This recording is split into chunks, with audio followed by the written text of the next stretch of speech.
கனடாவில் ஒரு குடும்பம் 20 வருஷம் கஷ்டப்பட்டு உழைக்கினோம். அப்படி உழைச்சி போட்டு அந்த பணத்தில் யாழ்ப்பாணத்தில் ஒரு காணியை வாங்கி அதில் தங்களுடைய ஒரு கனவு இல்லத்தை கட்டுவதற்கு அவர்கள் விரும்புகிறார்கள். அதால் இங்கே வராமலே அங்கே இருந்து கொண்டு ஒரு காணியை வாங்கி அதில் வீடு கட்டுற பணியையும் இங்கே இருக்கிற ஆக்களை வச்சே முடித்து அந்த காணியை பார்க்கறதுக்காக பல வருடங்களுக்கு பிறகு தாயகத்திற்கு திரும்புகிறார்கள். அப்படி தங்களுடைய வீட்டையும் காணியையும் பார்க்கறதுக்கு அங்கே போனால் வடிவேலுன்ற அந்த பட நகைச்சுவை மாதிரி என்னுடைய கிணத்த காணியில என்று போலீஸ்கிட்ட போய் வடிவேல் கம்ப்ளைண்ட் பண்ண மாதிரி ஐயையோ என்னுடைய காணியையும் வீட்டையும் காணிலேயே என்று சொல்லி அவர்கள் திகைத்து போகிறார்கள். அது வேறு ஒருவருடைய பெயரில் காணி இருக்கிறது, அதற்குள் வீடும் கட்டப்பட்டு முடிக்கப்பட்டு விட்டிருக்கிறது. ஏன் இப்படியான சம்பவங்கள் மீண்டும் மீண்டும் நடக்கிறது? இந்த இடத்தில் புலம்பெயர் தமிழர்கள் இங்கு சொத்துக்களை வாங்கும் பொழுது தவறு விடுகிறார்கள். இப்படியான விடயங்களை தடுப்பதற்கு குறிப்பாக யாழ்ப்பாணத்திலும் சரி, இலங்கையில் இருக்கின்ற ஏனைய பகுதிகளிலும் சரி, வெளிநாட்டு தமிழர்கள் ஒரு முதலீட்டு நோக்கத்திற்காக காணியை வாங்குகின்ற பொழுது கட்டாயம் செய்ய வேண்டிய முன்னெச்சரிக்கை முன்னாயத்த நடவடிக்கைகள் என்ன? இது தொடர்பாகத்தான் இன்றைய காணொளி இருக்க போகிறது. வணக்கம், நான் உமாசங்கர் ஆரூரன். என்னுடைய வலையொலி பக்கத்தை சப்ஸ்கிரைப் செய்யாது பார்த்து கொண்டிருப்பவர்கள் சப்ஸ்கிரைப் செய்து கொள்ளுங்கள். யாழ்ப்பாணத்தில் மானிப்பாய், மல்லாகம் மற்றும் மீசாலை போன்ற இடங்களிலே இப்பொழுது மலிவான விலையில் காணி விற்பனை செய்யப்படுகின்றது என்கின்ற விளம்பரங்கள் அதிகமாக வந்து கொண்டிருக்கின்றன. காணிகள் விற்பனைக்கு இப்பொழுது விடப்பட்டிருக்கின்றன. ஆகவே இப்பொழுது அந்த காணிகளை கொள்வனவு செய்வதற்கு புலம்பெயர் உறவுகள் முண்டியடிப்பதற்கு வாய்ப்புகள் இருக்கிறது. ஆகவே இந்த இடத்தில் காணிகளை நீங்கள் கொள்வனவு செய்யும் பொழுது மிக மிக முக்கியமாக பார்க்க வேண்டிய சில முன்னெச்சரிக்கை நடவடிக்கைகள் இருக்கின்றன. அவற்றை ஒவ்வொன்றாக நாங்கள் பார்க்கலாம். இந்த ஒவ்வொரு படிநிலைகளையும் நீங்கள் கடந்ததன் பிற்பாடுதான் நீங்கள் உங்களுடைய காணிகளை கொள்வனவு செய்ய வேண்டும். ஒவ்வொரு விடயத்திலும் ஒரு விடயம் தவறினாலும் கூட நீங்கள் ஏமாந்து போவதற்கான வாய்ப்புகள் மிக அதிகமாக இருக்கிறது. ஆகவே இந்த விடயங்களை கவனமாக குறிப்பிடுத்தி வைத்துக் கொள்ளுங்கள். அவ்வளவு விடயங்களையும் சரிபார்த்து உங்களுடைய காணி கொள்வனவில் நீங்கள் ஈடுபட்டு கொள்ளுங்கள்.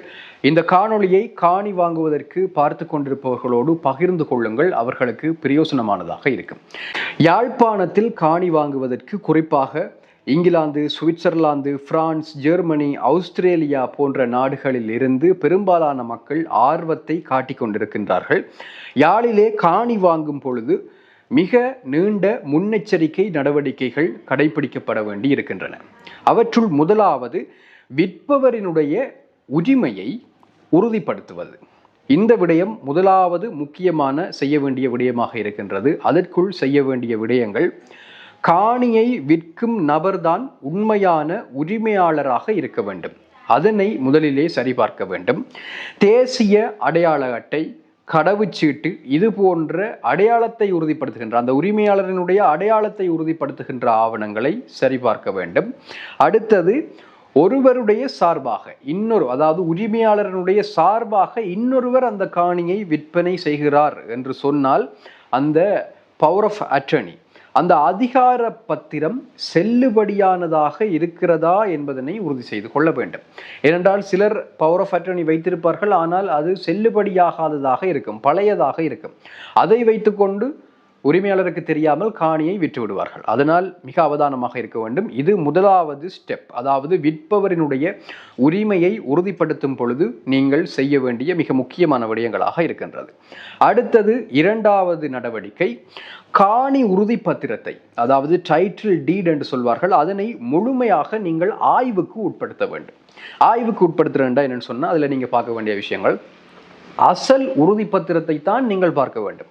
அவர்கள் டூப்ளிகேட் காட்டுவார்கள், அதாவது கொப்பிகள் காட்டுவார்கள், அதெல்லாம் எங்களுக்கு தேவையே இல்லை. நீங்கள் ஒரிஜினலை பார்த்தே ஆக வேணும். ஒரிஜினல் தெராட்டிக்கு அடுத்த கதையை நீங்கள் அவைகளோட கதைக்கக்கூடாது. அந்த டீலை விடுறது தான் உங்களுக்கு நல்லது. அடுத்தது, அந்த விஷயத்தில் அதாவது இந்த காணி உறுதி பத்திரத்தை ஆய்வு செய்யும் பொழுது அடுத்ததாக நீங்கள் செய்ய வேண்டிய விடயம், பழைய உறுதி பத்திரங்களினுடைய தொடர்ச்சியை கட்டாயம் நீங்கள் பரிசோதிக்கணும். இப்போ ஒரு உறுதி இருக்கும், ஆனால் அதுக்கு முன்னம் அது அந்த காணிக்கு வேற உறுதி இருந்ததா, அதற்கு முன்ன மேரட் இருந்து கை மாறி இருக்குது, அந்த மாதிரியான பழைய உறுதி பத்திரங்களுடைய தொடர்ச்சியை வந்து நீங்கள் ஆராய வேண்டும். அதில் வந்து தொடர்ச்சி இருக்க வேணும். இடைக்கில் எங்கேயாவது பிரேக் இருந்தேன்னு சொன்னால் அதுக்குரிய காரணத்தை வந்து நீங்கள் வலுவாக ஆராய்ந்து என்ன பிரச்சனை என்றதை வந்து அங்கே இனம் கண்டு கொள்ள வேண்டும். இதுக்காகத்தான் அந்த தொடர்ச்சியை வந்து ஆராய்றது.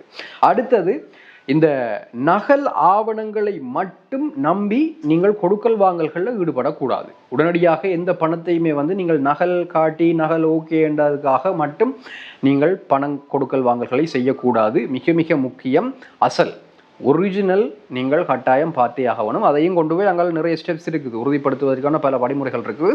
அதுகளை அடுத்ததாக பார்ப்போம். ரைட். அடுத்த 3வது ஆக்ஷன், பதிவு அலுவலகம், ரெஜிஸ்ட்ரி, லேண்ட் ரெஜிஸ்ட்ரி, அங்கே கொண்டு போய் நீங்கள் கட்டாயம் உறுதியை வந்து சரிபார்த்து கொள்ள வேண்டும். காணி வந்து யாருடைய பெயரில் பதிவு செய்யப்பட்டிருக்கிறது என்பதனை முதலிலே உறுதி செய்ய வேண்டும் லேண்ட் ரெஜிஸ்ட்ரியில்.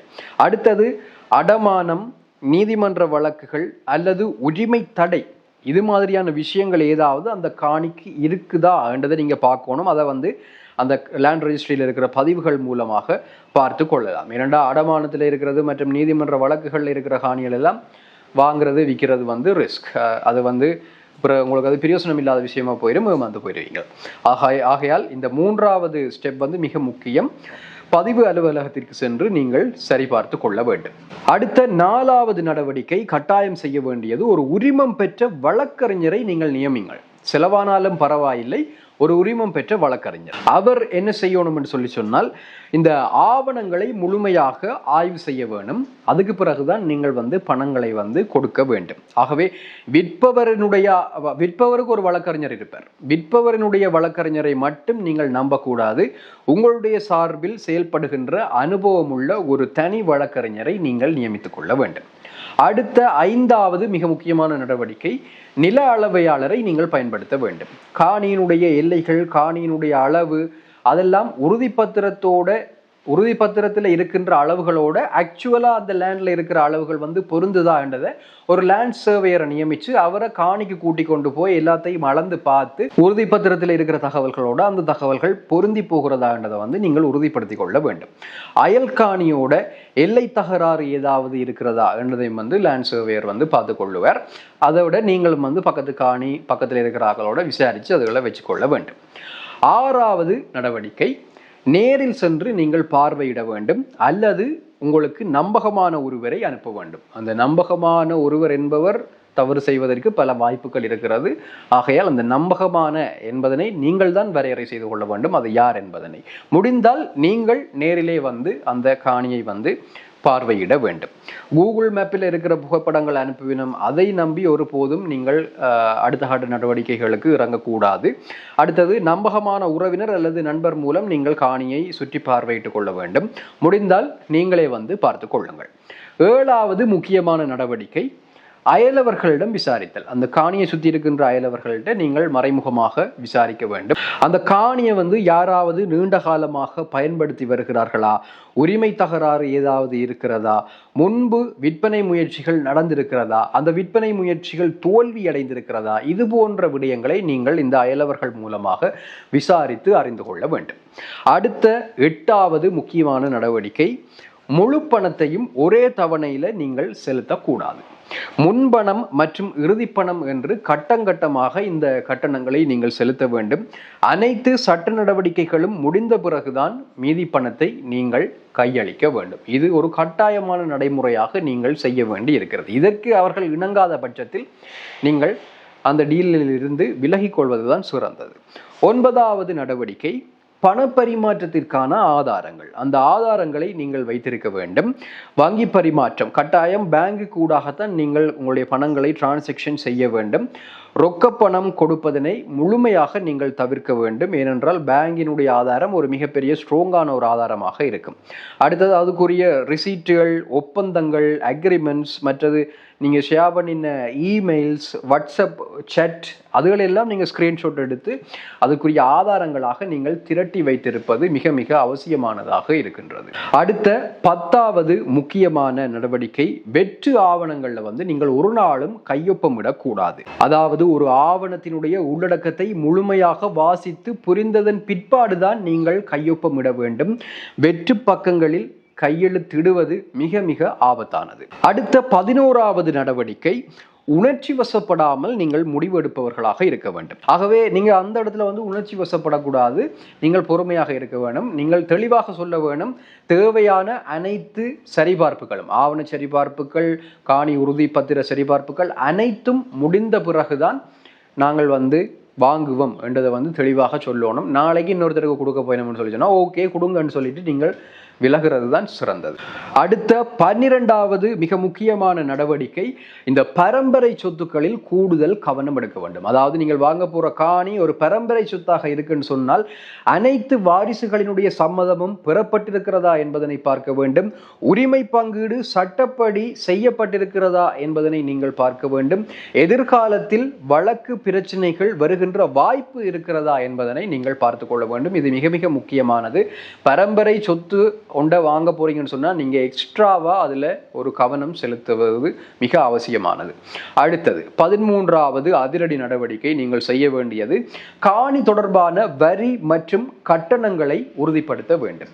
நிலவரி, சோலை வரி போன்ற கட்டணங்கள் ஒழுங்காக செய்யப்பட்டிருக்கிறதா என்பதனை பார்க்க வேண்டும். நிலுவைத் தொகைகள் ஏதாவது இருக்கிறதா என்பதனையும் நீங்கள் உறுதிப்படுத்திக் கொள்ள வேண்டும். இறுதியாக 14வது நடவடிக்கை, இறுதிக்கட்ட முக்கியமான நடவடிக்கை, விற்பனை பத்திரம் முறையாக பதிவு செய்யப்பட்டிருக்கிறதா என்பதனை நீங்கள் உறுதிப்படுத்திக் கொள்ள வேண்டும். பதிவு செய்யப்பட்ட ஆவணங்களினுடைய பிரதிகளை நீங்கள் பாதுகாப்பாக வைத்திருக்க வேண்டும். இவ்வளவு நடவடிக்கைகளையும் மேற்கொள்ள வேண்டியது கட்டாயமானதாக இருக்கின்றது. ஒரு காணியை வாங்குகின்ற பொழுது நீங்கள் மிக மிக கவனமாக இருக்க வேண்டும். வெளிநாட்டில் பல ஆண்டுகள் உழைத்து சம்பாதித்த பணத்தை சில நொடிப்பொழுதுகளில் இழந்து விடுவதற்கான ஒரு அபாயம் இந்த நடைமுறைகளிலே இருக்கிறது. ஒரு காணி வாங்குகின்ற நடைமுறையிலே இருக்கின்றது. ஆகையால் உறவினர்கள் சொன்னார்கள் என்பதற்காகவோ அல்லது நண்பர்கள் சொன்னார்கள் என்பதற்காகவோ அவசரப்படுத்துகிறார்கள் என்பதற்காகவோ நீங்கள் ஒரு காணியை வாங்கக்கூடாது. ஒவ்வொரு ஆவணத்தையும் ஒவ்வொரு தகவலையும் தனித்தனியாக சரிபார்த்து சட்ட ரீதியான பாதுகாப்போடு தான் நீங்கள் ஒரு காணி வாங்குவதாக இருந்தால் அதனை வாங்க வேண்டும். குறிப்பாக இந்த அதிரடி நடவடிக்கைகளில் நான் கூறிய ஒரு வழக்கறிஞர், ஒரு லேண்ட் சர்வேயர், இவர்களை வைத்துக் கொள்வது உங்களுக்கு செலவாக இருந்தாலும் உங்களுடைய காணியை, நீங்கள் வாங்குகின்ற சொத்தை சட்ட ரீதியான பாதுகாப்போடு வாங்குவதற்கு மிக மிக உதவியாக இருக்கும் என்பதனை நான் இங்கே கூறிக்கொள்ள விரும்புகின்றேன். இந்த காணொளி தொடர்பான உங்களுடைய கருத்துக்களை பதிவு செய்யுங்கள். தேவையானவர்களுக்கு இந்த காணொளியை பகிர்ந்து கொள்ளுங்கள். மற்றும் ஒரு நல்ல காணொளியில் சந்திக்கலாம். நன்றி.